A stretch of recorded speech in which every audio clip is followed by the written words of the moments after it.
Hey all, welcome to ShareTreck. This is Raj here. Friends, I think you also share my feeling of deep sense of loss with genomic sector. Of course, I'm not losing faith in the sector. It is a very, very viable sector, but the times have not been good. And one of the reasons why we are feeling so bad is that the amount of wealth destruction that has happened in this sector is very, very, very significant. And we do not realize that because we are moving off from one trade to another, but subconsciously that deep sense of loss remains at the back of your head. And today I have tried to quantify it for you. I've taken just 3 stocks to keep it simple. The first one is CRISPR, which is something that everyone is looking at. Second is Beam Therapeutics, which is again the industry favorite. And the third is Ginkgo Bioworks, which is the cult favorite. So I've taken all 3 of them and I've tried to quantify how much of wealth destruction has happened. And then you can realize for sure why we are feeling so bad. But everything is not lost. Things will change. And it's just a matter of time when the rate cut comes in. So without further delay, let's get started. Welcome back, friends. First, I would like to take you to the TradingView platform, and I'm going to talk to you about the price chart, which is a weekly candle everywhere for all the stocks. And also on the top right, I would have a table in which I would be noting down the reduction in market capital and the drop in share price. So let us go to the TradingView platform and start with CRISPR Therapeutics first. So here we are in the TradingView platform looking at CRISPR Therapeutics. I've drawn a widget which shows us how much the price has dropped from the peak. At the peak, we were somewhere around 220.50 per share. And right now we have dropped down to 52.45, which accounts to be around 76% drop. And you're going to see that in the chart that I have on the top right corner, where I have CRISPR at the very first row with a peak share price of 220.5, and now it is at 52.79 approximately.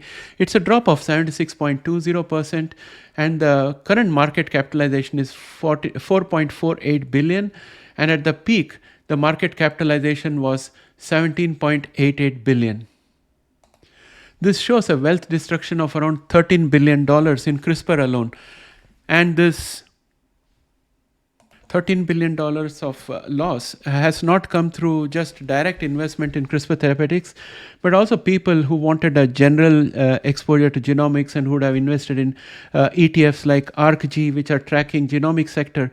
They would have also lost money. And we move from one transaction to another, and we lose track of exactly how much money we have lost until we do our accounting for taxes. But our subconscious mind keeps track of all these losses, and there is this heavy sense of loss at the back of your head, but you don't know exactly how much. So this is exactly the amount of money that has been lost just in CRISPR Therapeutics alone. Now let's go to the next favorite, which is Beam Therapeutics, and I'm going to take a widget and draw from the peak, which was around 138.37 to where it is right now. And I get a drop of around 83.41%. So if you look at the top right corner of your screen, you will see Beam Therapeutics was at 138.7 per share at its peak. Right now it's at around 22.7, and the loss has been 115.76% is the drop in the share price so far. And the current market capitalization is 1.87 billion. And the peak market capitalization was 10.66 billion. So that's a loss of around $9 billion straight off out here on a rough basis. So that's again a huge amount of loss. This also has happened from January 2021. For CRISPR also it is from January 2021. Those were the heydays of gene therapy. And then the $9 billion loss is huge. And if you add 13 and 9, that becomes $22 billion. This is the amount of money we have lost on just CRISPR and Beam. Once again, not only through directly investing in them, but also through the ETFs that invest in these shares. Now, let me take you to Ginkgo Bioworks, which is again a very, very pathetic story out here. I'm taking the measuring wedge. I'm going to the top peak of it, 15.87 to right now. That is going to be a drop of 98.11%. Today, the share is quoting at around 0.35 cents each. So if you look at the graphic on the top right, I have in the table DNA is the very last row. Peak pricing was 15.85. Now it is at 0.35, and the drop is 98%. And the current market cap is 788.98 million, and the peak market cap was 22.19 billion. And the wealth destruction out here is $21 billion. Now, if you take up the total of all 3, that comes to 22 billion plus 21 is 43 billion just on these 3 shares, right from January 2021 onwards. That's a huge loss. And friends, this does not include equity dilution, because equity dilution is something that is very difficult to capture and calculate. So I have kept it very simple. So if you look at the total amount of wealth destruction in just these 3 shares, you can imagine the pain that we as retail genomic investors are feeling. And there are ETFs which have got CRISPR shares in them, but ETFs are in a very special position as compared to mutual funds or retail investors.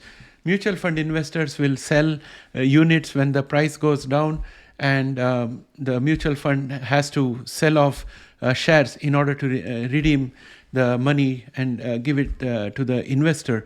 Whereas with ETF, that's not the case. You and I buy and sell ETF, and the price of the ETFs drops in order to reflect the drop in the NAV. And as a result, we are bleeding profits, we are bleeding market capital, we are bleeding capital overall day to day when we do our dealings. But everything is not lost. I think we have to look at the possibility that interest rate cuts are eventually going to come, and the unemployment numbers that came in today are a step in the right direction for interest rate reduction. We'll have to wait for next week's economic data as well, and then that should move the needle, and probably we'll have a more dovish statement from the Fed before they start reducing interest rates, probably in September. So that's my thought process. And when the interest rate reduction starts happening, that's when the risk averseness will start diminishing, and we may see probably a little bit of improvement in these shares.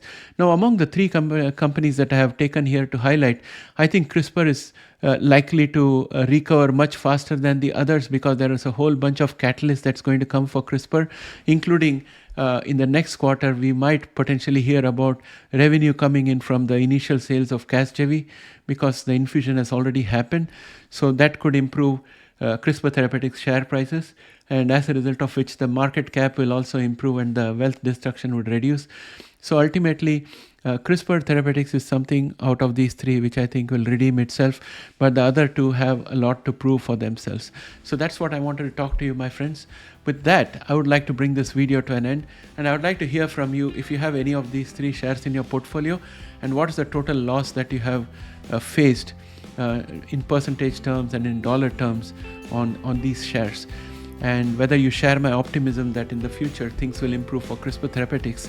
I'm not making any prediction about Beam or DNA at this point of time. So I'll catch up with you again in the next video. Bye for now.